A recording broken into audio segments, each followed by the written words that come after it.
Every year on June 19, the world comes together to take a stand against a silent but devastating weapon of war, sexual violence in conflict.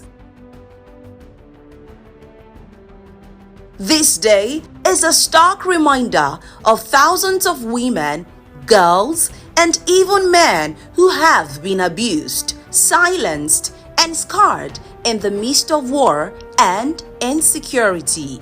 Right here in Nigeria, the reality is deeply concerning.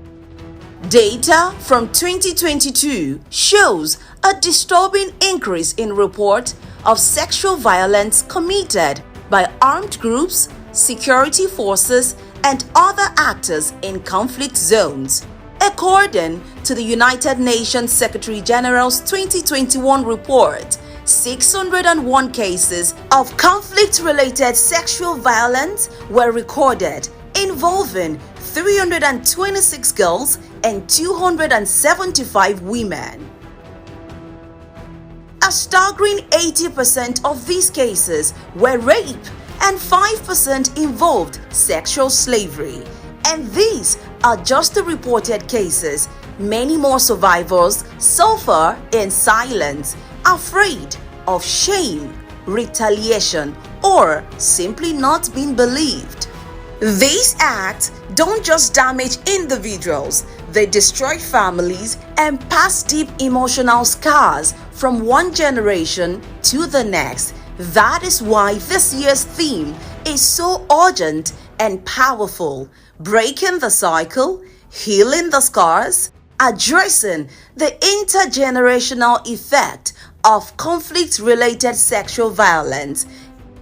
It's not just a call to help survivors recover, it's a plea to prevent those horrors from being repeated in the lives of their children, their communities, and future generations. Today, we raise our voices in unity for justice, protection, and healing. We join the global call to end sexual violence in conflict for good. Now, to help us dig deep on how we can collectively respond to sexual violence and conflict is someone on the front lines of advocacy. He is Mr. Emmanuel Etim, Executive Director, Advocate for Health and Rights of Women and Youth Initiative. Welcome. Thank you for Good to have you. Temitayo. Yes. Temitayo. Okay, so to start with, sexual violence and conflict isn't just a distant issue. It's peculiar here in Nigeria. And the question is, why do we think this form of violence continues? It is used as a weapon in times of crisis and also conflict. Why is that? Okay, starting from the issue of sexual violence. Sexual violence, just like the name implies, is a violation of someone's human rights, right?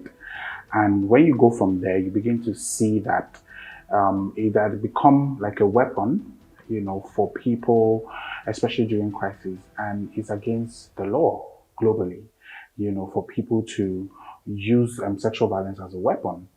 Because, take, for instance, with the things going on in Nigeria, let's bring it back home. You go to Benue State and, before now, we heard about the Bring Back Our Girls issue. And these issues have been something in the front burner, which we really need to look into, because people have seen that violence, especially sexual violence, it's a weapon that affects people, not just the victim, but their families, and their children. So imagine having children from sexual abuse.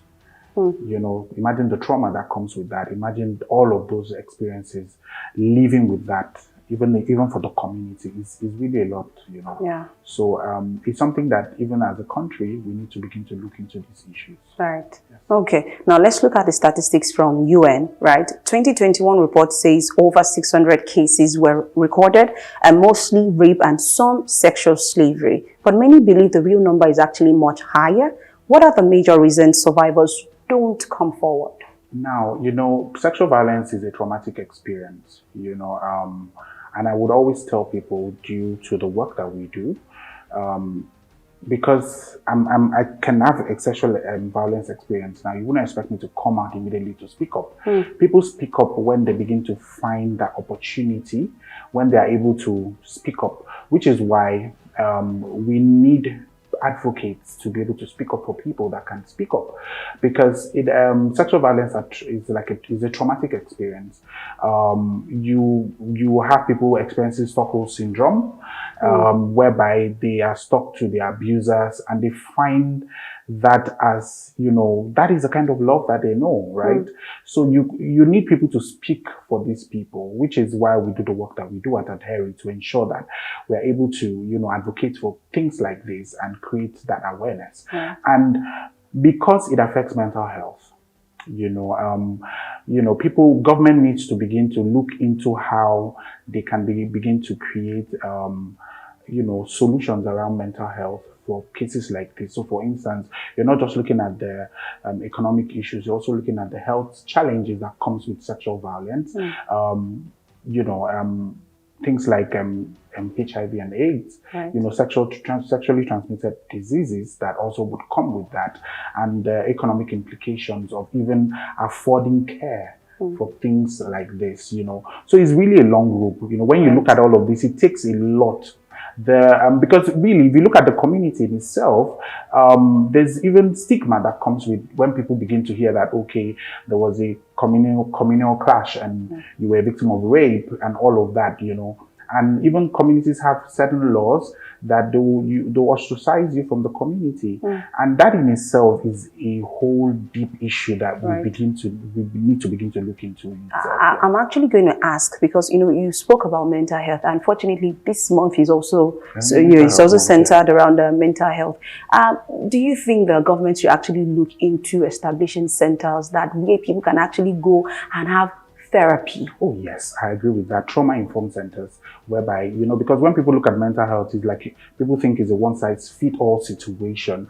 But you need to sit down one-on-one and begin to understand the peculiarities of these cases, so you're able to offer solution. Not just saying everybody we have mental health issue and it's like a general umbrella. The mental health issues that emanate from, from things like what we're talking about, from the trauma, from the experiences from sexual violence during conflicts, right?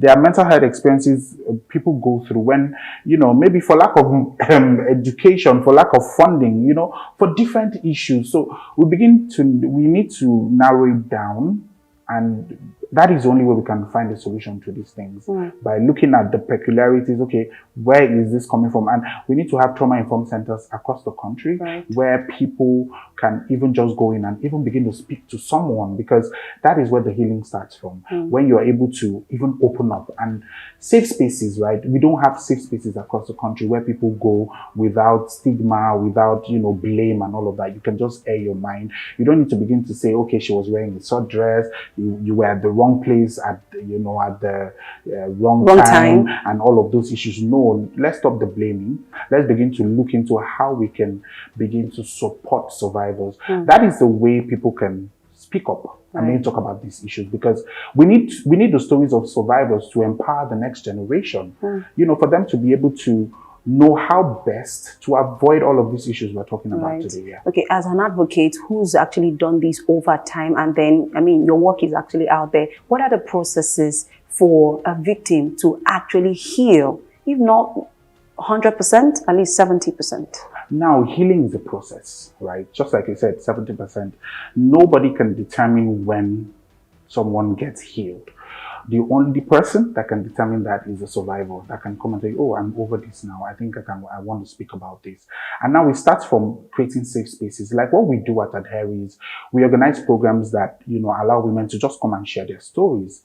Because you need to just sit in that room and listen to these stories and begin to put yourself in their shoes and understand why they took certain actions and why this happened and why all of the things happened, right? If you're able to connect the dots, we'll be able to begin to profile solutions, because you don't just go in and try to say, okay, I want to solve this problem. Yes, that is intention. But then you need to listen to the problems. You understand that every problem is different from the other. I mean, there's a story of, you know, an organization going into a community that didn't have water because they thought that, I mean, they saw that women would go far distances, you know, to fetch water, you know, which was far from their home. This was them trying to provide a solution to the problem. But they brought borehole just to their doorstep, you know, and when they launched, they did a big launching, the borehole started working. They realized the next day women were still going to the stream to fetch water. And they now went into the situation to be like, you guys didn't have water, we're going to the stream. We brought it to your doorstep. Why are you still going to the stream? And you walk for 1 hour. The women now said, you know what, that is the time that 1 hour was our safe space where we were able to escape from our husbands that were beating us, were abusing us. You know, that was the time we were able to gather ourselves around the stream to talk about our problems and encourage ourselves. You know, we need to begin to move away from just throwing solutions to communities, to problems. We begin to need to begin to look into client-informed solutions, right? Whereby it's the community that is telling you this is our problem, and you allow them to provide a solution to it. That way, we'll be able to solve the problems that we have, especially when it has to do with, you know, sexual violence. All right, so let's look at this year's theme. It says breaking the cycle, healing the scars. In practical terms, how can we begin to heal the deep emotional wounds and stop the traumas from affecting future generations? I mean, it's a long walk, but I would say that it starts from, you know, just even understanding what the problem is, right? I mean, we have lots of survivors in Nigeria, for instance. We need to begin to listen to their stories and adopt these stories into different models where we can take into schools, you know, for them to begin to, because it's about the next generation, right? What are we doing now that we can empower the next generations to think differently, to be better people, you know, and it starts from when we are able to collaboratively bring survivors, stakeholders, everybody to the table and begin to proffer solutions. For us at Adheri, I mean, we recently launched a policy on integrating art and culture in ending gender-based violence in Nigeria.